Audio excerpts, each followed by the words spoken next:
네, 일본도 민감하게 반응하고 있습니다. 일본 정부는 진위 파악에 주력하면서 앞으로의 사태 추이에 대해서도 면밀히 주시하고 있습니다. 네, 일본 정부 내에서는 트럼프 대통령의 뜻을 존중하고 더 긴밀히 연대해 나가야 한다는 목소리가 나오고 있습니다. 도쿄 연결하겠습니다. 황보현 특파원. 네, 도쿄입니다. 네, 일본 정부 움직임 전해주시죠. 네, 트럼프 대통령의 전격적인 발표에 일본 정부가 총리 관저를 중심으로 관련 정보 수집에 총력을 기울이고 있습니다. 이번 발표의 배경과 진위를 파악하는 데 주력하는 겁니다. 앞서 스가 관방장관은 어제 러시아를 방문한 아베 총리와 긴급 전화통화를 하고 대응 방안을 논의했습니다. 이번 사안과 관련해 일본 정부 관계자는 회담 중지 통보를 이해할 수 있다면서 미일 그리고 한미일이 계속해서 긴밀히 연대해 대응해야 한다고 말한 것으로 전해졌습니다. 또 다른 정부 관계자는 언론과의 인터뷰에서 미국이 북한으로부터 핵과 미사일의 완전한 폐기를 향한 구체적인 행동을 끌어내지 못하면 북미 정상회담의 의미가 없다고 판단했을 가능성이 있다고 말했습니다.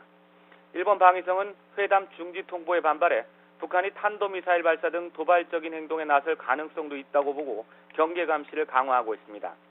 고노 일본 외무상은 어제 미국을 방문해 오전에 폼페이오 국무장관과 볼턴 보좌관을 만났는데 그때까지는 회담 중지에 대해서 아무 언지를 받지 못하다 트럼프 대통령의 발표에 맞춰 관련 내용을 전달받은 것으로 알려졌습니다.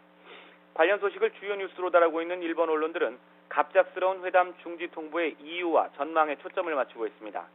아사히 신문은 지난 8일 김정은 북한 국무위원장이 중국을 방문해 시진핑 주석과 두 번째 회담을 한 이후부터 북한이 북미 회담 재고를 언급하는 등 도발적으로 변하자 트럼프 대통령은 김 위원장이 진짜 비핵화 의지가 있는지 의심하기 시작했다고 보도했습니다.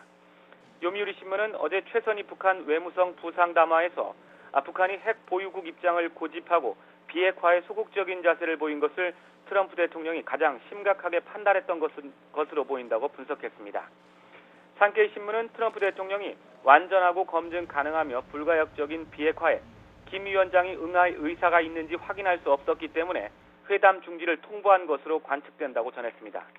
일본 언론들은 트럼프 대통령이 중지 통보서 안에서 협상의 여지를 남겨두긴 했지만 북한이 즉시 완전한 비핵화의 조건을 내놓지 않는다면 가까운 시일 내 북미 회담이 열릴 가능성은 낮다고 전망했습니다. 지금까지 도쿄에서 YTN 황보현입니다.